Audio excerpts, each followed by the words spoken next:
nautical tables natin. Yan. So continue tayo mga sir sa ating Norris table. So kunin natin muna yung A. So A is our angle of 94. Yan, 94. Tapos latitude is 44. Dito yung latitude. So yan. Yan. 44, then yan 94, yan is 0.07. Yan mga sirs, 0.07 north. So bakit north? Ito yung naming niya. Name opposite latitude except when D long is greater than 90 or LHC is between 90 to 70. So our LHC is 93. So hindi siya opposite kasi belongs siya sa between 92 to 70. So still name niya is north pa din kasi nasa north latitude tayo. So proceed tayo sa B. So B is, paano makukuha yung B? Dito tayo sa ating Norris table. So 94, ayan 94. So declination natin is, yan, declination natin is 22 lang, 22. Yan, declination is 22. So ayan, so 94. Alright, 94, punta tayo doon sa declination of 22. Ayan, ito yung sagot niya, 0.41. Yan, 0.41 mga sirs. Ngayon proceed na tayo sa naming. Total niya sa C is 0.48. So the rules is same name plus and different name is minus, and name here is which is bigger. Ngayon nakuha na natin yung C is 0.48 north. So punta na tayo sa Norris table sa C. Yan, dito. Yan, Norris table dito sa C. Yun. Hanapin natin yung 0.48. Ayan, lampas na. Ayan. 0.48. Ayan. So, latitude of 44. Kasi hindi siya umabot ng 30 minutes. So, 44 lang. Ayan. 48. So, latitude of 44 is 71 degrees. Ayan mga sir, 71 degrees. So, ayun. Azimuth natin is 71 degrees. So, naming, name as in C, and name as our angle. So, our angle natin is west. So, roll. If northwest, so dito tayo. If northwest daw is 360 minus the angle. If northeast as is, southeast 180 minus the angle, and southwest 180 plus the angle, and northwest is 360 minus the angle. So dito na siya, 360 minus the 71 degrees yan.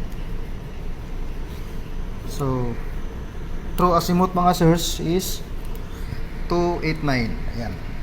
So finally nakuha na natin yung true azimuth. So mayroon na tayong pagkukunan ng ating gyro error at saka division. Ayan. Alright. So continue tayo mga sir sa ating gyro error. So nakuha natin yung true azimuth 289 degrees, and mayroon tayong gyro bearing of 288.5. Yan. So 288.5 gyro bearing. So mayroon tayong gyro error na 0.5. So compass best, west, compass left is. So our compass is 288, so left is east siya. Yeah. So nakuha na natin yung ating gyro error. Mayroon tayong, para makuha natin yung true course natin, kunin natin yung gyro compass natin is 65. Ayan. Gyro compass is 0.65.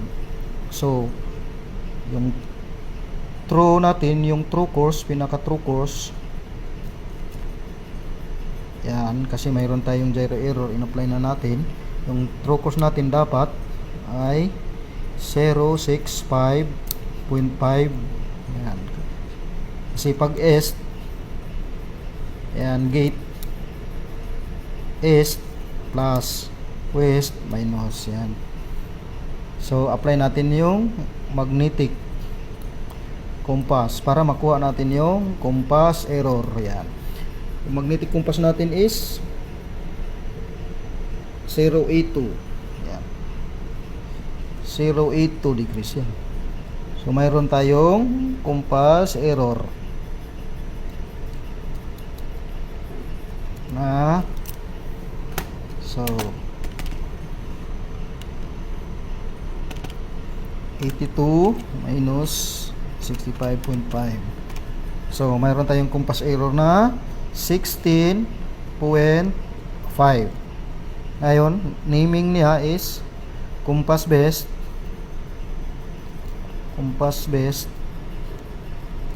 west. Alright. So compass is best. So name sa ating compass error is west. Alright. Ngayon, kunin natin yung ating division sa ating magnetic compass. So variation natin sa nakuha natin doon sa charts is 16 west. So mayroon siyang annual change of 11 minutes in 2020. So 2025 minus 2025 years times 11, 55 minutes, divide by 60 to convert it by degrees. So it will become 0.9. So plus, yeah, plus.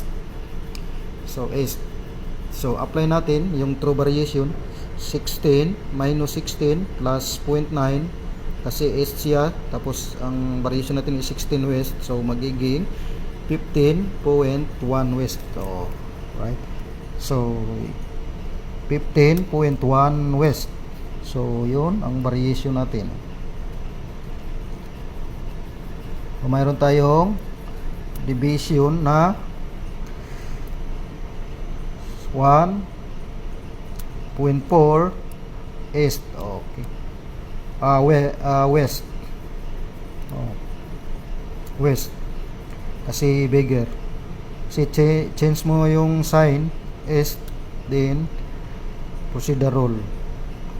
Same plus difference minus. Yan. So different name sila, minus, then the name is bigger, which is bigger the name. So yan na, division is 1.4 west. Yan. Okay.